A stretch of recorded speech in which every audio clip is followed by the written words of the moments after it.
to the Simpleton Podcast. I am here with Salvatore Snaiderbaur, straight from New York City. How are you doing, Salvatore? Very well. Thank you, Clark, for inviting me. Great. We have Salvatore on the podcast because he has had a very interesting life, and he's a member of Communion Liberation and even has met Luigi Giussani. And we want to talk to him about all these things and his new mission in New York City called the One City Mission. Is that right? Right, correct. Well, Salvatore, we've known each other for a surprisingly long time now, right? About 10 years? Is that about right? Almost, yeah, 9 years. 9 years? Okay. Let's start with, you are born and raised in Italy, is that right? Correct. Actually, I was born in Rome, but my family is from Sicily. It's a Sicilian family with a strange last name, which is not Sicilian. I've gotten the impression from you and others that like Italy is almost like multiple countries. I don't know. I don't feel that way, but it's true that it's very different city by city. I don't even say region by region. Like if you go in Catania in Sicily, it's very different from Palermo, and people from Palermo say that Catania is like Milan, and people Catania. So there is a lot of rivalry among the cities, but also differences in accent, in food. So it is true that it's very diverse, but I think we have a sense of being one country, and we are. Yeah, the north is very different from the south, so you could have some kind of divide there. Economically, culturally, and in many ways. But we feel like we are Italian. Yeah, we say Sicilian when we like to, tease a little bit and be proud, and but we are Italian. Yeah. How was growing up in Sicily different than how you think like we Americans think of as growing up in like suburban America? My life in Sicily, let's say, when I was born in 1963. So let's say that 10 years later, there were the years of the unrest, the year of the terrorism. So it was it was a scary time for many people. And my father was working law enforcement, so we did have a sense that it was dangerous for all of us. But also was a time where everything wanted to be, new, and the younger people were opposing the older people. So it was an interesting time, Then also whatever happened in the rest of Europe, like in the late 60s, it happened in Sicily or in southern Italy a little bit later. So I grew up in the middle of the revolution, the times of the revolution. And I spent 7 years here, 2 years there. We were moving around, and it was a time where it was difficult. It was difficult for the level of ideological conflict, but also it was a time with big ideals. Everybody was looking for being against conformism or capitalism or all the things that were considered evil by the younger generation. So I grew up in that environment. Can I ask you about that? Because I don't understand that. It sounds like you're saying a little bit about like the sexual revolution that I think Americans are very familiar with happening in the 60s, but you also talked about the unrest. What was that? It was, of course, because also I was young and talking about until the 80s, so in those 10 years, the sexual revolution was really the topic of conversation among us. Okay, the revolution. Italy is a country that had a fascist regime, and then we have a democratic time where the democracy was born from the encounter from the communists and the Christian Democrats. So we had the sense of having a constitution that guarantees freedom against the fascism. Okay, but then the problems become that people want change, want have a participation. All the political thing we're still discussing today in America. So that was the environment at that time. The university wasn't a place to study. It was a place to study, but it was a place to discuss and create a new culture. A culture where there was more participation, there was less authoritarianism, so all this kind of things. So in general, there was, in my generation, but I'm talking people older than me because I was pretty young, there was this sense of refusing the patriarchate, the idea that there is somebody in charge in your family, there is somebody in charge in the country, but everybody wants to have a more participating way to live life in society. So that was the environment, very political. When you said unrest, was there terrorism involved, or was it just like a political debate? Okay, there was the university was always a place of protest. Like I graduated the year of graduation from college. The university was shut down for 6 months because some of the students had taken over. So we had to take all the exams afterwards. And this I'm talking about the late 80s. Okay. So so that's something that it was a style for years. The terrorism was a very sad season, which was, I wouldn't say part of this movement, but was like a consequence of this movement, where they said there is no possibility of redemption for the state, so they start killing people. Okay, and that was a bad page in history of Italy, and but the environment was always, we call this like the lead years, gli anni di piombo. So where there was a sense of oppression also because of this violence. It was just a social arrest. It was, political terrorism. I'm sorry, because I do want to get on to communal liberation, but like, there's also this reputation of Sicily of having an organized crime problem, and your dad was in law enforcement. How was that? Just like in the background of all this, or what? No, that was prominent and became worse in the following years until the year 2000, because there was the mafia and the assassination of many magistrates and public officers. Including this, a country has 39% of unemployment. Okay, at those times, I don't know now, but at the time, there was 39% of unemployment, plus terrorism, plus mafia, and so it wasn't difficult. So people, we still had tourists coming in the summer for the beauty of the sea and the food, but our life, it wasn't that easy at all. So it was kind of normal also for people in my generation to think about going away. So, which many of us did, not all of us, but many of us left. Honestly, I did not leave for employment opportunities, but the movement was one of the reasons why I left, because I wanted to be in Milan, because it was better for me at that time to be in Milan. And I moved to Milan for the job, but also for having closer participation to a certain interest I had in life about, my vocation and the Members Domini community that was more expanded in Milan. The Members Domini community is the community of the lay consecrated people who live together in houses, as I do, like in this house. So that's just for those who don't know what it is. Let me go back to you were saying, okay, we were supposed to talk about communal liberation. Now we're talking about this, but the thing is that in those years, many people in my generation believed that there was something positive in the unrest. Okay, now I don't think so. I mean, there was something positive because you need to have some sense of what you want in life. You cannot have somebody else decide what you want. And of course, my parents always sent me to Catholic school, and I had the sense that the Catholic Church had no say in this situation, except, unfortunately, in having funerals for the people killed and doing this work of mercy, but it wasn't enough for me.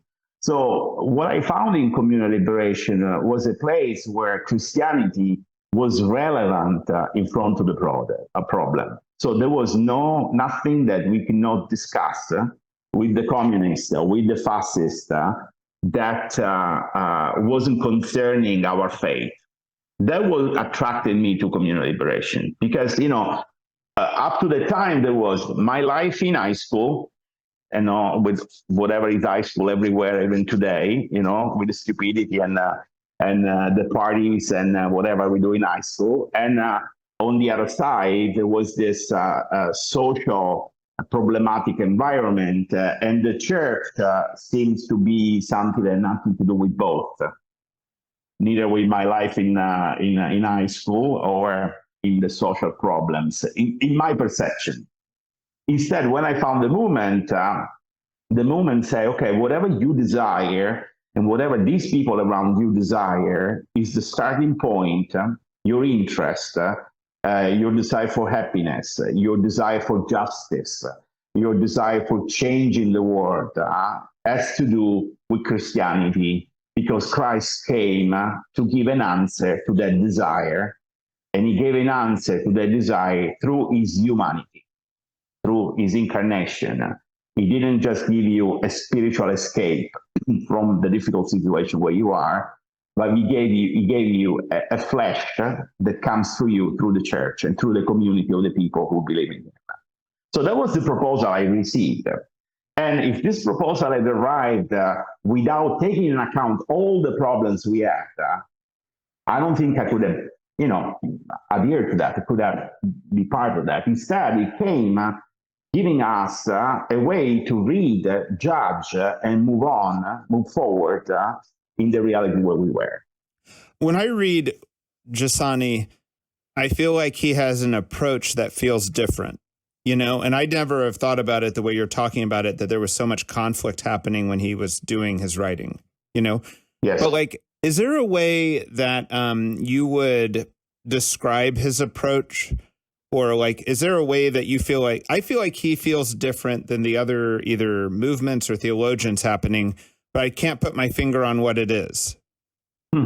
Yes. I would mention the way he started, because that exemplifies. So he went to the seminary when he was 11, and he was brilliant. So at the end of his or at his ordination, he was asked to become a professor in the same seminary where he was, where he had grown up all that time. And by chance, going around in Italy in train, and he was listening to the conversation of the young people. And we are in the 50s, so everybody was still going to church. All the youth was still part of the Catholic action, but that belonging had nothing to do with the real life, the high school things, the politics, So he understood that his work had to move from the seminary to be with his young students in high school. So he resigned from the seminary and he accepted a job in Milan. He was living outside Milan, so he was going to Milan every day by bicycle. Hours and hours going back and forth from the seminary. And he started teaching religion. So imagine this priest, dressed as a priest, who's a theologian, walking in a high school that is very progressive at the time, and had to talk about faith to these guys. So where do you begin? So he began through reason, because ideology was challenging reason. So when you say that the power should go to the people, or the power should go to few people, or whatever you think the power should be, or who should be in charge, if you don't consider all the factors involved, you reduce the problem. So his first work was to open up reason, where in opening up reason, you have to consider those questions that you have, desire about freedom, desire about justice, desire about a common good, have a source. And the answer to the source for him was Christ. So he helped people to do the work or the process of understanding that all the desires, no one of their desires was bad. It just was going in a reduction of the desire, in a reduction of reason. That was the first part of his work. Reason needs to be reawakened. The second part of his work was beauty.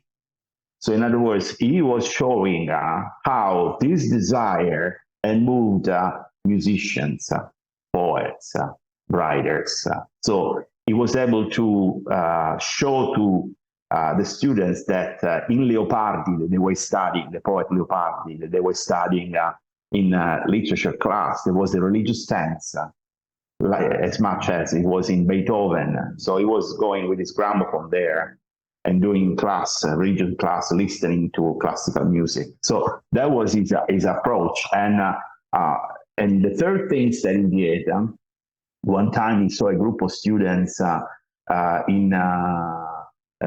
they were together in high school, and he said, "What are those people? I mean, they're very, alive, and they're always together." And somebody thought, "Oh, those are the communists." Ah, okay.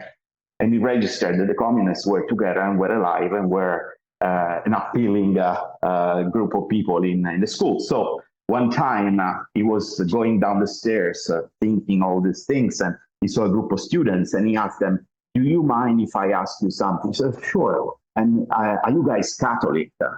And they said, yeah, we are Catholic. No, the priest asking you if you're Catholic. You want to be nice to the priest, right? No, yeah, we are all excited. And he asked, he challenged them, "Who knows here that you are Catholic?"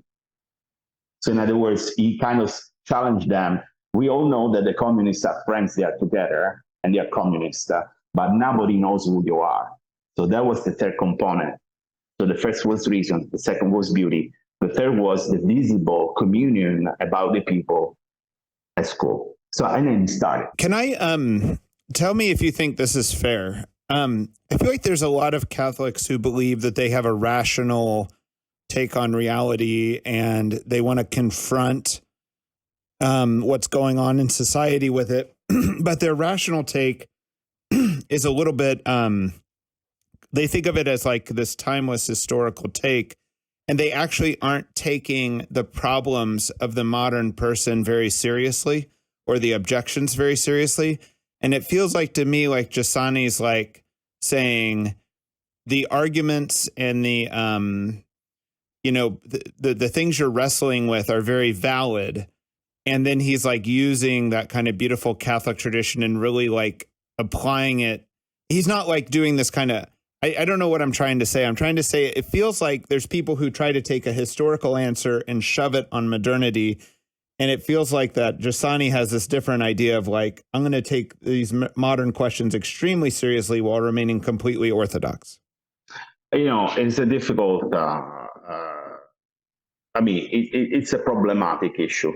I'm going to try to answer you with, I'm not a theologian, so I'm gonna embarrass myself in front of everybody about this. But in the church, in the tradition of the church, you have Augustine, who has an expression of faith through a personal journey, and then you have Thomas Aquinas, okay, which is about finding the foundation of a rational foundation also of faith.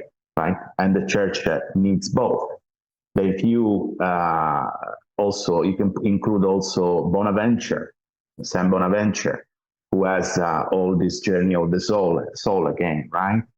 And for Giussani, he has an approach that is neither he's not a rationalist and he's not an existentialist. He has a synthetic point among these two positions through the word of the experience of Christ present that begins with reason. So he has an original way to approach this division. In fact, it's very difficult to place him anywhere.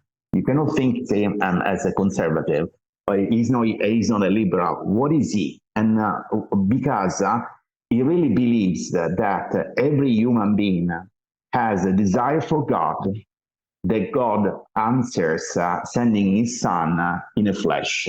So it's that simple. It's the event of Christ present. Now, not 2 years, not 20, 1,000 years ago, but now. And that clarifies the issue, because he's incarnated. He's incarnated in a reality that's full of mistakes, problems, questions, doubts, influence from the common mentality. So doing this with this approach, it kind of goes away from a faith that is a collection of norms. This is right, this is wrong. So you want to be Catholic, you need to do the right things and not do the wrong things. Okay, it's the approach that you're mentioning, probably. The other one is I need to pray in order to reach God, and I need to get away from distraction so that I can find myself in this relationship with God. So what he does, it says, what are you? Are you a student? Are you a doctor? Are you whatever you are? Do you sell fruit in a fruit stand? What is the depth of what you do? What is at the depth of what you do? What is the desire that you have in doing what you do? And who can answer that desire? So he switches the problem from the morality and from the pietism or the spiritualism, and it brings it down to your humanity. You need to begin to discover Christ. That Christ is the answer to your interest, to your humanity. And your humanity could be the humanity of a person that was graced like Carlo Acutis, in a very beautiful, organic way of growing Catholic that we all admire. Or you could be a sinner, or someone who was the people that Christ was meeting on the street, like Zacchaeus, or the publicans. It could be in a situation where instead you have baggage in your life, and morality for you begins recognizing someone present in your life that changes you, that makes you a way half of your. So, if we stay in the example of the encounter he had, he didn't say, count down the tree and sell half for your belongings and give it to the poor. He said, count down the tree because I need to eat at your place. So that's the medal of Christ. And then the morality begins there. But we skip the meal part, the eating together part. It all becomes about doing the right things. And this is felt oppressive, unrealistic, because nobody really can be good, as it says, only God is good. And ultimately, it doesn't really move me, change me, or doesn't gives me that attractiveness that the world needs in order to be convinced about the goodness of Christianity. So it's Christianity is not primarily a moral message. It's a relationship with Christ, and morality springs from that relationship. Yes. And approaching it that way. Christ present in the church, right. Because the presence of Christ is not this generic pantheistic search of God in everything. No, it came to me through what Christ chose to be the continuation of his presence in the world, which is the church, in all its forms. So that in all the forms that reach me. So that could be the parish, the movement, the simple house, So, Salvatore, somehow you went from Sicily to Milan, and then somehow, I don't know your story, but you went from Milan and being part of that. Is that where the order started, or the movement started in Milan? Yes. Yeah. And then you went from Milan to Atchison, Kansas. Can you tell me about like how you joined, or how you live this vocation within the movement? Let's say that I started to work late, very late, and for the first 5 years, all the choices that I did were they were like I wanted to be in Milan. That was the bottom line. So the first 5 years, my goal was I want to be in Milan. I want to be close to Giussani and leave the house in the house of Memoris Domini. But also, I was concerned about my career in terms of doing something that was, in line with my desire, interest, like everybody else. There was a switch at some point because I was in a very high position in a confederation of industries in the textile business. And I was asked by a priest, Monsignor Marino, here in Brooklyn, to join him to help him to start a program with migrants. So I resigned from my job and I moved here. It was a grant-based job, so I did that for a year or so for the length of the grant. And at the end of the grant, I had to find another job. In the meantime, I won the green card. So with the lottery. So at the point I say, okay, I do have maybe a future in this country. So where are you? You said where you are now, but in case people don't know, you're in Brooklyn, right? Yeah, I'm in Brooklyn. Bay region, South Brooklyn. Not the fancy Brooklyn with lattes and stuff. This is the Brooklyn of the immigrants. Okay. So for those who know Brooklyn, so what happens is that I decided to move here. So I spent 1 year here and I won the green card. And at the point I had to go back because I couldn't stay longer because I didn't have a job here. So the University of Pittsburgh hired me to start a hospital in Palermo, my town where I had grown up and I studied. So I moved back for 7 years there, and I did back and forth to maintain my green card. You cannot just move back. You said the University of Pittsburgh, like in America? Yes. They're starting a hospital in Italy? In Sicily, yes. Okay. The transplant center in Sicily. So this was 1997. So I moved there and I started a hospital. And at some point, somebody called me. I mean, it's a complicated story. I try to summarize.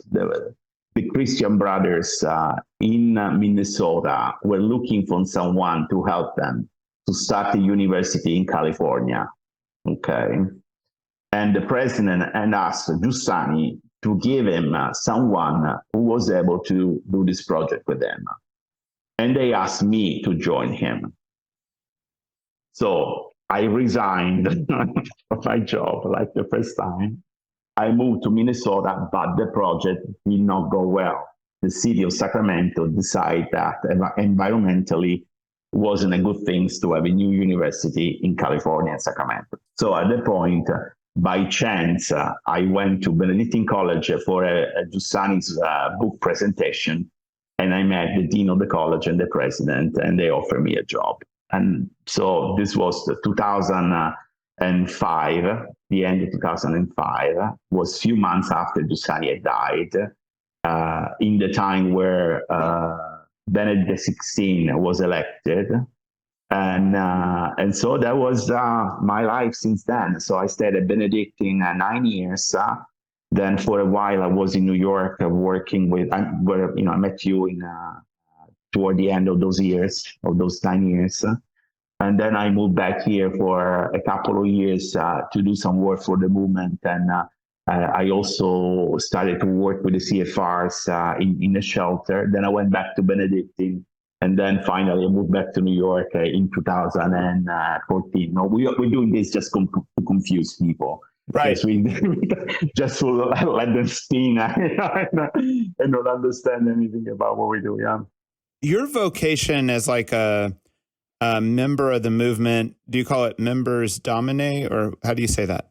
Memores Domini, those who have the memory of the Lord. Okay.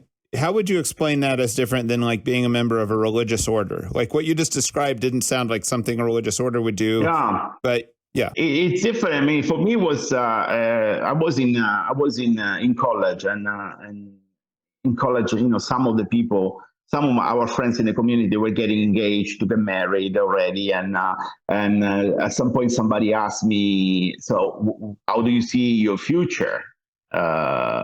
And it was like an answer that I gave immediately without thinking. I want my future be the continuation of this present, and I want this for the rest of my life. In other words, I wanted to be engaged in the environment at the time was university with my Christian identity without changing anything. So that was the first time I was 18. I admitted to myself that I had a vocation for giving my life to Christ where I was. So Memoris Domini is that you want to live the memory of the Lord in what you do without changing what you do. Of course, I had like years and years of discernment and moment in which I thought that I was better off in a religious community and not in Memoris Domini, and I did some attempt to pursue that. But ultimately, that original intuition is that I have been given everything I need to be Christian in the baptism, and I am having an experience of Christ present in what I do in the secular environment. So, like in a religious order, you can be sent and assigned jobs, and like there's a lot of obedience involved. How much guidance or obedience is involved in like being a member of Communion Liberation the way you are? You know, as lay people, we decide based on professional needs. If I work for a company and the company sends me to Brussels for work, I have to say yes or no. But unless I have particular reason to say no, I go. I mean, it's life that decides these things in a way, right? So Memoris Domini is very respectful of what are the professional requirements of your job. But we do have a preference for living in a house. So we try to accept jobs or make sure that if we go in a certain place, we do have some connection with a close by house.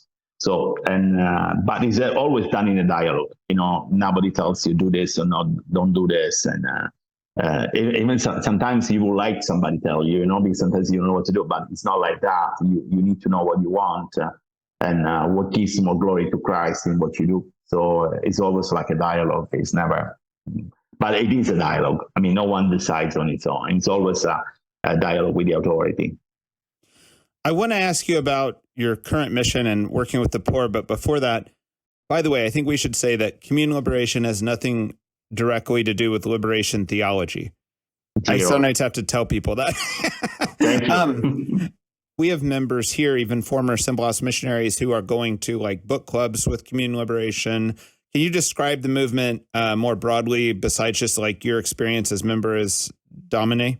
Yeah, the experience, and which is the same because we all have the same experience. I would say, community liberation is an education experience. I mean, it's like a continuing education in the faith. And there are moments for this education that are repeated in time. The most important one is School Community, which is once a week. Then we have the vacations, it's once a year. We have retreats, Advent, Lent, so the 2 or 3 retreats every year. The spiritual exercises once a year, which is like a 3-4 days that everybody does. Last time was preached by Father Lepori, who's the superior of the San Benedictine branch Cistercians, I think, order, and 20,000 people attended. So it is structured in a way that we have an education, but also we are.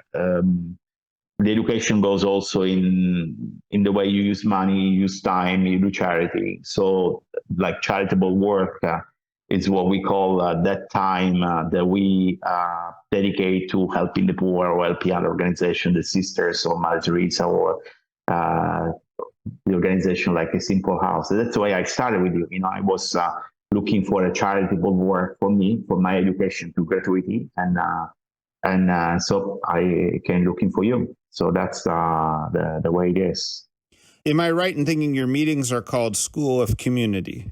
Correct. Right. Yes. And if someone wanted to go experience School of Community, do they just kind of like Google that in their local town, like, Omaha, Nebraska, School of Community? Yeah, they can and show up, and just it's better to call before you go and not find anybody because the website might not be updated. So, okay. Yes, there is no membership, there is no initiation, there is no prerequisites, and it's open to lay people, brothers, sisters, young people, old people. So it's open to everyone. When you started volunteering at Simple House, we were at a very low point in our missionaries. And it was very good to have you. And we also had a Franciscan brother who was volunteering then because we really needed the help. Somehow from that, it seems like you decided that you were going to start serving the poor more deliberately. Yes.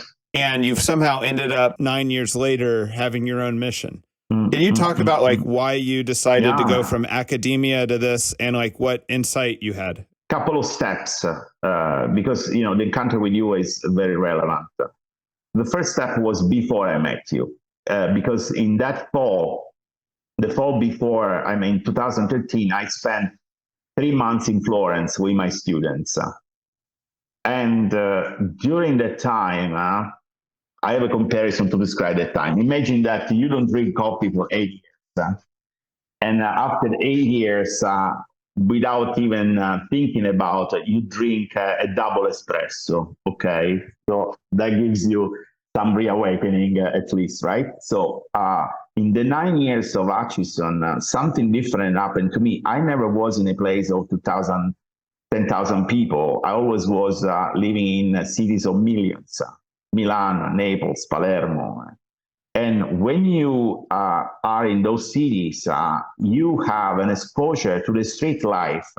The way you are in Kansas City, you walk by yourself almost, or in Atchison, you don't have. So when the months before I met you, going in Florence, all of a sudden I had this street life that was shocking and it was surprising because in the meantime, Italy has changed. There were gypsies, there were immigrants, more people on the street than before. So I felt an interest in started relating with the people in the street.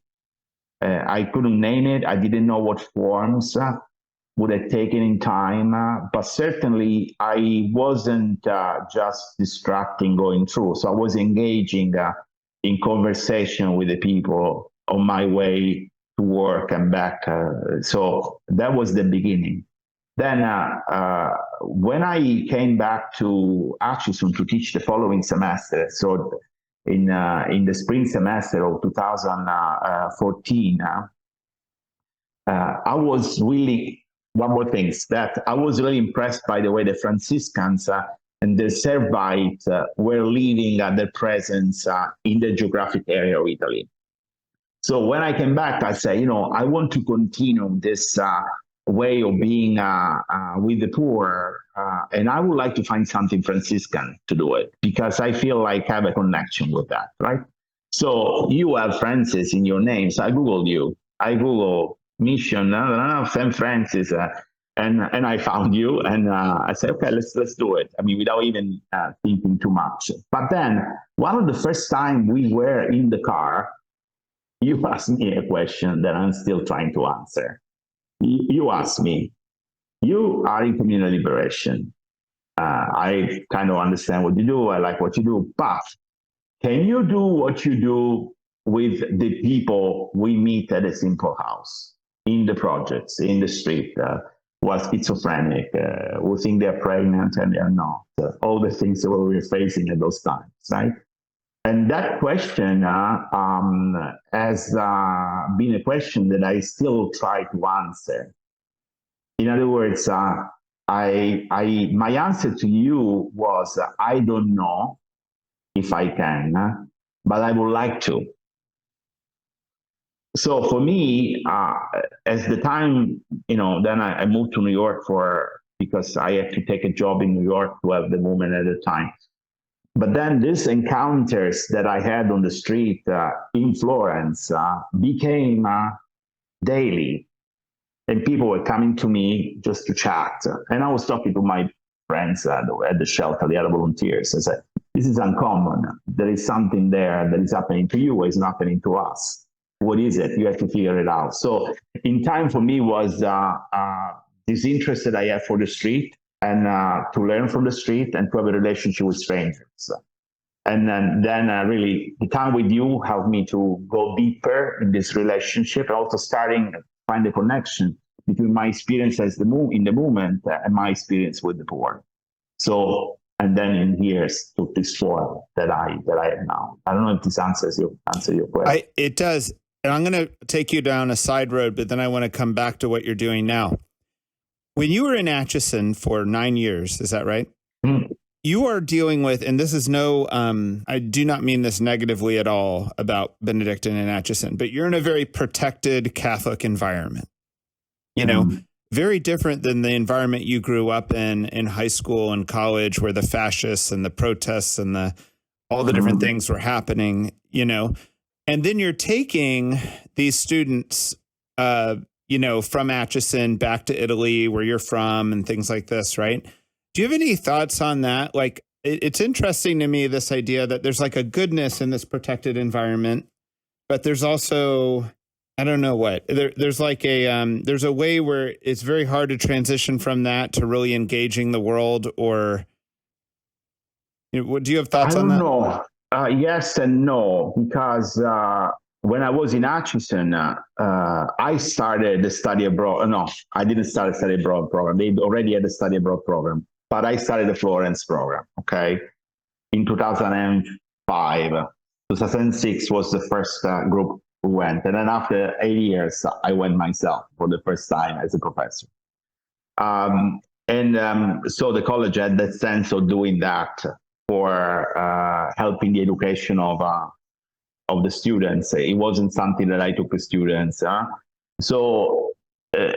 But my experience when I arrived in Atchison, and I was for the first time after many years having this interaction with the students. I remember, somebody who was very involved with the campus ministry, and one of the students, and she was talking about her dysfunctional family and her problems, and so I didn't see this person being sheltered from the drama that she had. You know what I mean? I mean, it's not that if you are in a Catholic college with 2,000 students or a little bit more or less of that, and you live in a town with 10,000 people, that you can be sheltered from the drama or the questions that you have in your life. If you ignore them, you pay a price. But if you address them, it's impossible to be sheltered from that. So I never had the perception that Atchison was, or the college, or the kind of education was much of a protection, because we all deal with ourselves, and no one can protect us from ourselves. This can sound a little bit dramatic, but is the truth, also because the influence of the external environment. I still remember the first time that one of my students said, "How come you're not on Facebook?" Facebook, what is Facebook? Okay, me asking what was Facebook. It's something like MySpace. And it's no, MySpace is evil. Facebook is good. I mean, it's good. That was the beginning of all this social media madness, and everybody is into it right now. Like, so protection, I don't think is possible. Well, I think that I agree with you. Education requires also a moment where if I have an exam, I need to stay in my room and do what the exam requires, right? But then after I finish the exam, I need to celebrate because the science was good. I mean, there is a time for everything. And the time for college cannot protect you forever, cannot protect you for the life before you had, if you had a life that is, problematic.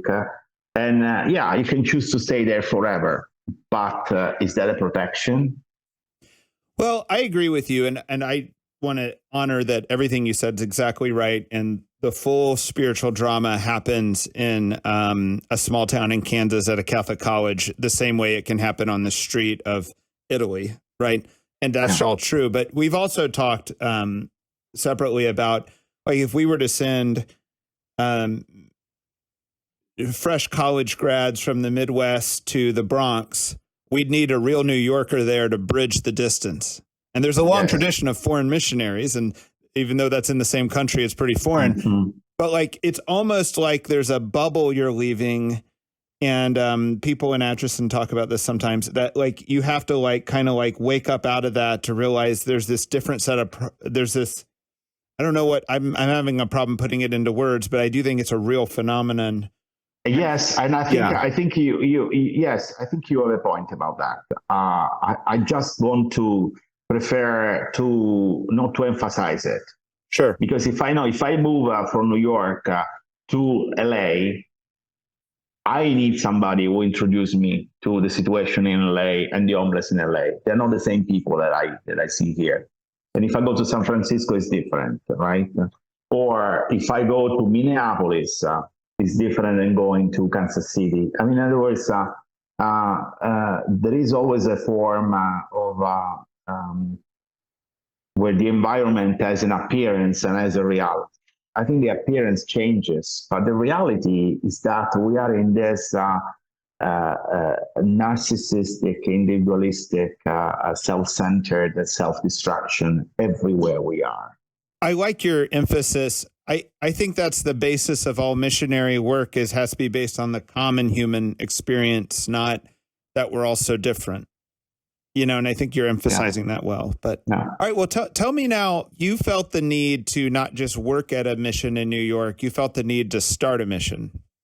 So what is the new insight or innovation that you needed to start a mission and not work at someone else's mission? What makes the one city mission special? Yeah, no, I mean, the way I started, because there were a couple of people that I met at the very beginning that were not interested in going to have access to the services of the city, no interested in going to a shelter, no interest in going anywhere. So we're chronically homeless, staying on the street, and they weren't even interested in going to St. Francis, which was the shelter. St. Anthony, which was the shelter where I was a volunteer. So, and I love the place, and I try always to send them to St. Anthony, right? But they cannot go there because they have addictions and problem with alcohol, and they are not a good fit for that. And in general, they're not going to go anywhere. Also, sometimes they go in shelters and they get worse. So I had people in front of me, and I had to stay with them where they are. So I had to switch the things. And also, some of these people come from no religious tradition or the Protestant tradition. So I didn't want to offer them another tradition, the Catholic tradition, or to dive too long in the Protestant tradition. So in other words, this happened 2 weeks ago with 3 volunteers. No, it's a little bit more than that. 3 volunteers, myself, 2 other volunteers, and the guy comes and go to the first volunteer and say, soup is good for me, but I like if you pray for me. Oh, and this volunteer says, oh, sure, I'll pray for you. And he's satisfied because he wants to pray, right there.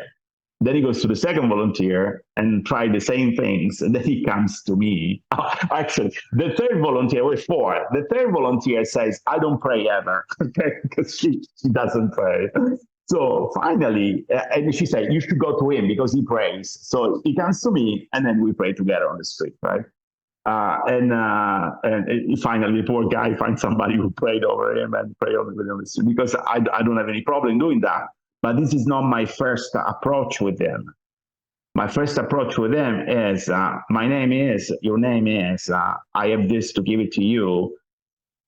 You gotta stay some time here, stay over, be close here, like at the human level that comes even before the evangelism. It's like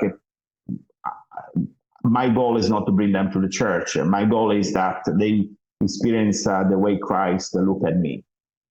Okay, and the only way for them to do it is someone looks at them with some humanity. And this is kind of different, because the other organization I was with were like in the mission of evangelization or in the mission of social services. And I am very bad at social services before I learn, and also they don't work. And I don't want to do evangelization because But I do go to mass with them sometimes, not because we got together, because we got in the same church. So I choose also to go in a church where they have access, or they spend the day, or you know what I mean. So and they all know that they are Catholic, but it's never the first things we discuss. So the method is the hospitality, where we appear. I'm poor like you, and we are together. That's great. Do you feel like when you say you're not evangelizing, you mean that you're not evangelizing in the common way that you see it? Or do you feel like you're not evangelizing? Like you're trying to bring Christ and look at them with Christ, right? I am evangelizing because I describe Christ happening not as something that happens to you, that finally also convince you. But I don't believe in convincing.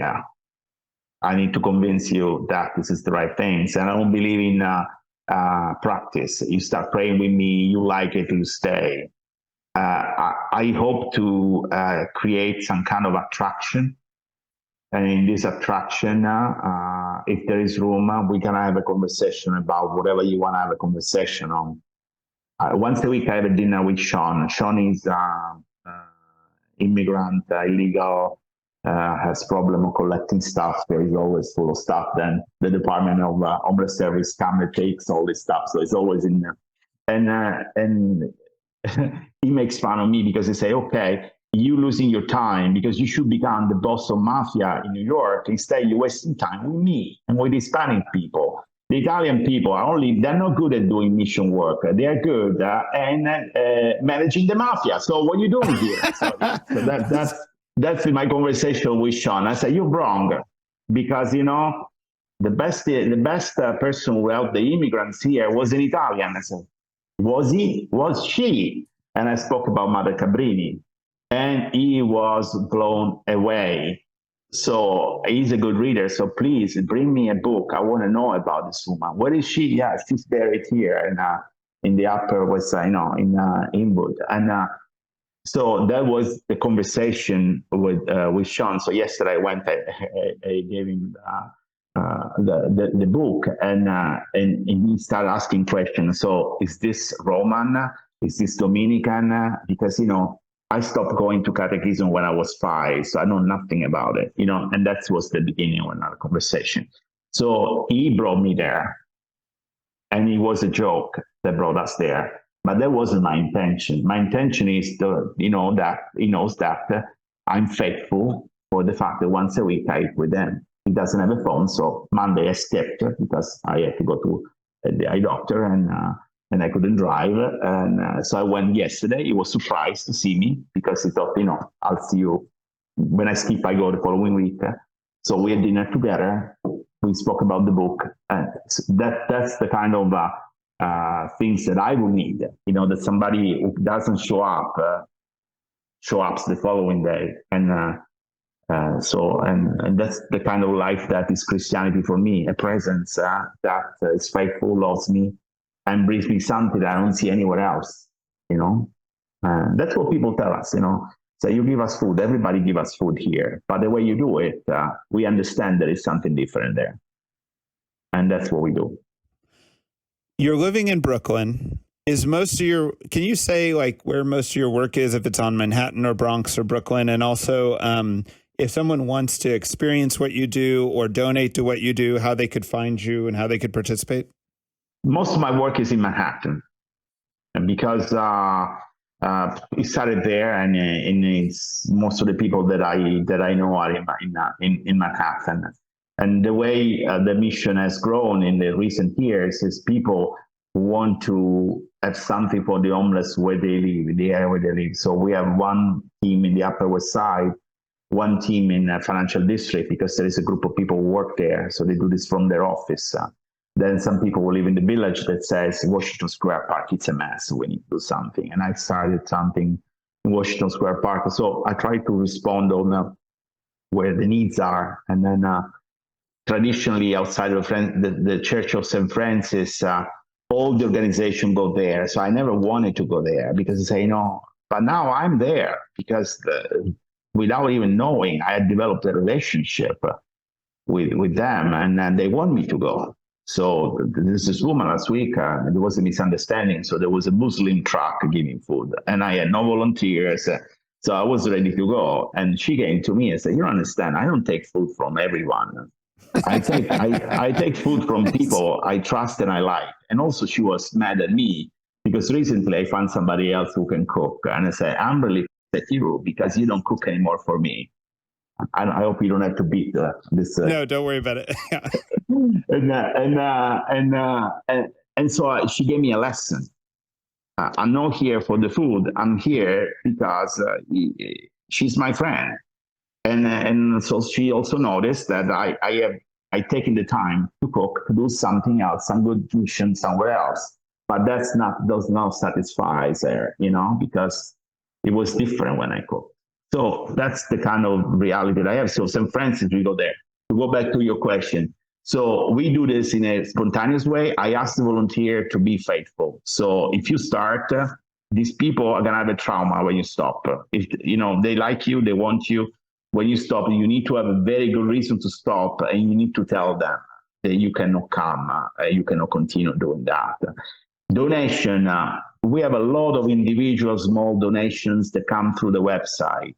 Sometimes we do one campaign for Giving Tuesday through Facebook. The rest, people go online. What is your website? onecitymission.org. They go there, they donate, and then we have some other friends that, once in a while, it's some people, hear word of mouth from the press. I had good press in Italy. They like what I do in Italy. So I have donors from everywhere in the world, Italians who are immigrants in the Scandinavian countries, in South America, and they send me money for abroad too, which is amazing to me because I don't know these people at all. So, yeah. Can I end with a question that I'm just personally curious about? Yes. As a Italian and an Italian American, what do you think of Italian American food, like the pizza? And I just found out that pepperoni is not actually Italian; it's Italian American, right? Like it is. What do you think of the American Italian food? My problem is that I have become too American to answer this question. In general, I like pizza in any way, shape, form, and I'm not picky about it. Italian American, sometimes we when we exceed with garlic and tomato sauce, maybe we don't do ourselves a good service. So a little bit less of garlic, a little bit of tomato sauce. I appreciate it if we have to be, honest about the details. For the rest, I'm amazed how much the culture has changed in terms of people knowing food and being foodie and understanding the difference from this Italian, from this other Italian. But it's not that relevant for me. When I'm hungry, I eat, and it's Chinese and it's Indian, whatever it is around. Well, that's great. Well, thank you, Salvatore. Thank you for being part of the Simpleton Podcast. Thank you for being a missionary at Simple House years ago. Thank you for all of that. Thank you for all the things I learned and your friendship. Thank you. Thank you, everybody, for listening to the Simpleton Podcast. Please like, subscribe, and share, and check out Communion and Liberation in the One City Mission.